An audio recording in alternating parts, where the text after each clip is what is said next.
को लेकर काफी लोग सवाल पूछ रहे हैं कि एनटीटी भर्ती कब होगी।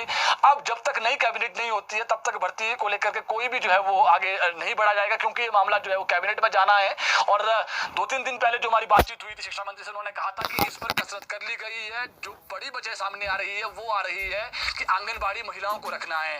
आंगनबाड़ी महिलाओं को रखने के बाद जो वहां पर पद खाली होंगे, और खबर ये भी थी कि आंगनबाड़ी में ही जो है वो लगाया जा सकता है एनटीटी शिक्षकों को आगामी समय में, क्योंकि इसको लेकर के केंद्र से बजट आता है हर साल, फिर वो लैप्स हो जाता है। पिछले 5 साल जब जयराम सरकार थी तब भी ये भर्तियां नहीं हो पाई, और अब जयराम सरकार के बाद सुक्खू सरकार को भी 1 साल हो गया है, तो ये भर्ती अभी भी नहीं हो पाई है। देखना पड़ेगा अब जो नई कैबिनेट होगी उसमें ये आती है नहीं आती है। फिलहाल आरएनपी रूल्स के चक्कर में जो फेयर है उसमें ये भर्तियां फंसी हुई है। अधिकारी जो है वो इसको कभी कुछ दिक्कत आ रही, कभी कुछ दिक्कत आ रही है। लेकिन जो बेरोजगार महिलाएं हैं, जो कह सकते हैं आप काफी लंबे समय से इंतजार कर, कुछ महिलाएं ऐसी भी है जिनकी उम्र 50 के आसपास हो गई है, और उनका ये भी कहना है कि अगर हम लग भी गए तो 7-8 साल ही सेवाएं दे पाएंगे, और हमने कोर्स ही यही किया था एनटीटी का, और कोई कोर्स नहीं किया, कहीं हम और भी जॉब नहीं कर पाए, ये उनका कहना है। देखना पड़ेगा कब इसको किया जाता है। फिलहाल ये मैटर कैबिनेट में जाएगा जी।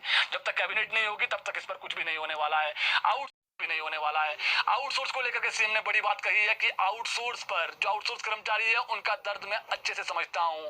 मेरा भी मन है कि उनके लिए कुछ ना कुछ करूं, लेकिन सीएम ने कहा है कि जब मुझे जो है वो कुर्सी मिली उसके बाद, क्योंकि मध्य प्रदेश की जो अर्थव्यवस्था है वो पूरी कोविड के चलते, जब कोविड आया था उसके बाद डगमगाई गई थी और खजाने में पैसा नहीं है। उन्होंने ये जरूर कहा है कि अगले साल जब बजट आएगा उसमें कुछ ना कुछ इनके लिए किया जाएगा, करुणा मूलक और इनके लिए।